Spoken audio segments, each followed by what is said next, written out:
Sonic High School, Chapter 8. Things change. Shadow! Sonic shouted. It was Shadow. There. Surprised to see me? Said Shadow. We know what you did to your mother. Screamed Amy like a crazy man. It was. Shadow cut her off and did not let her finish saying the sentence. You did not see anything. I'm Shadow and I know how to commit crimes. You think I have not killed a person before? I have. Shadow crossed his arms and sneered at Amy, looking at her. But I saw you. Then Amy said, You saw nothing. I stopped you. Doesn't matter. You were on your way inside your house to kill your mom, said Amy. Amy shook around because she was all nervous and her smaller than Rouge's, but still good boobs, wiggled a bit, and Sonic thought it was cool to see, and he wanted to support her. I did not kill my mom. I was going into my house to protect her from Dr. Eggman, Shadow said. Ah, okay, said Sonic, and Espio went to class because it started, and they're still in the high school hallway. He was trying to ship my Ultra Chaos Emerald shards to space so he could collect them in his egg space station, said Shadow to Amy in an explaining way. We gotta do something about him. I understand that you had a reason to tie me up, but did not kill your mother, responded Amy. I was only kidding because the other guys were being all too important about themselves, and I do not think that it is good quality for high school students to be. High school students should be nice and caring and not talk about themselves like they're the best, because that would only make us all assholes, which isn't what we should be trying to be. Shadow's laying down the smackdown. He's fucking laying down truths about high school. This is probably the biggest truth about high school. Don't try to be assholes. You're not the best person around. Don't be an asshole. That's rule number one in life. Don't be an asshole. You know what I think everybody has when they're in high school? I think they have freshman asshole syndrome. Some people carry that throughout their entire lives. It just means they're an asshole. Shadow said that to Amy, and she understood that he was a good guy and had a reason for tying her up on a bed, even if he had bad times when he was dark and did crimes in the cityscape. They both went to class in different directions, so the conversation ended. Later, after school, Sonic went on Sonic Messenger and talked to Espio. Hey, Espio, how are you? Do you know what you're going to do about being ferocious, baby? He said into the computer. Listen, Sonic, this is hard for me to say, said Espio into the computer, which went across the internet to Sonic. I want to get Rouge to get abortion. Sonic was upset because Rouge's baby would not survive it. Well, duh. In fact, Rouge's baby would die. There has to be another way, Espio, said Sonic in Sonic Messenger. But if you really want to do it, that's okay because it is your decision. Well, this is an incredibly liberal story. I'm pretty glad with the way that this is.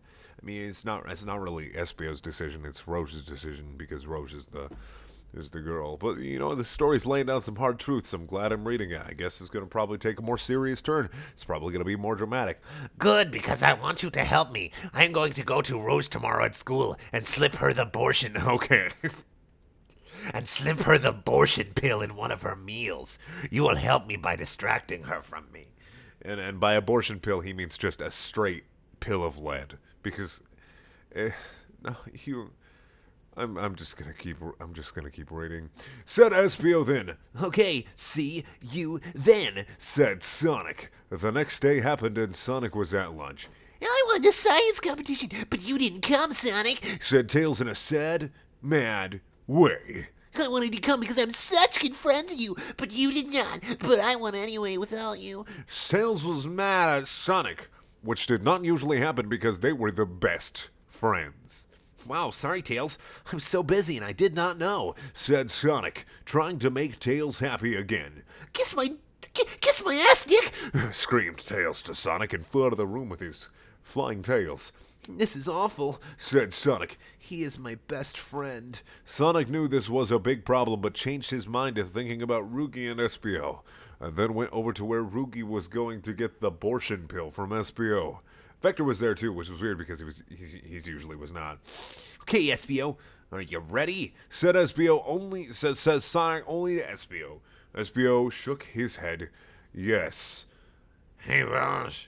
Oh no, this is Sonic. Sorry, guys. Hey, Rouge, how you doing today? How's class? Do you have lots of homework? What are you eating for lunch? Sonic said to Rouge to distract her from Espio. Looks like Sonic did it perfectly, because while he was asking these things, Espio put the abortion pill in Rugi's salad. Roga ate salads because she's thin. I mean, she's not thin, she's fat like a big fat person now, according to Sonic fandom. Rouge answered the questions, but no one was paying attention because they were now glad it was done. Uh-oh, what is this? Said Rougie, suddenly looking like a shocked woman. What? What is wrong? Asked Espio. He was worrying that Rouge found the abortion pill in her salad and was looking at it. I think I'm having my baby. Here it comes. Rugogung said this before she could even eat the abortion pill, so everyone knew the baby was coming for real. Oh no, said all of them together, but Rouge, because, she's screaming pain from having the baby. Rouge lied down on the ground and they put a curtain around her so no one could really see what was going on because it was going to be gross. They could see a baby start to come out of her butt and it was crying a lot. Everyone wanted a baby to shut up because they were all trying to have lunch, but now there's a baby coming out in the lunchroom in high school. Mrs. Lesson, who was, oh my god, Kat, I'm just reading fan fiction. I don't want to stop. I'm talking about babies coming out of butts. You already have food. Stay over there. Mrs. Lesson, who was also the school nurse, said, "Get out of my way, kids!" Oh, wait, what was her fucking... Let's just go with it. Get out of my way, kids. I have to help this baby get out of Rouge. The babies are too weak to do this by themselves. Mrs. Lesson went behind the curtain and helped pull the baby out of Rugi's butt, and it was still crying. Could you believe it? Rouge was exhausted from her baby, but Mrs. Lesson was not. Mrs. Lesson held the baby in her hands while it was still crying and held it out to everyone. Look at it, said Mrs. Lesson. Rouge's baby was red, and had long hair, and big white fists. Basic as Knuckles, baby. Thank you for watching. Please check out my other videos. There are also things, and if you want to watch more Sonic High School, click up in the top right corner. If you want to watch a random video that I'm going to put there just because, you're going to enjoy it, click in the bottom left corner, unless you have annotations off, then, or unless I forgot to put it there, which is something that I do, obviously. Goodbye.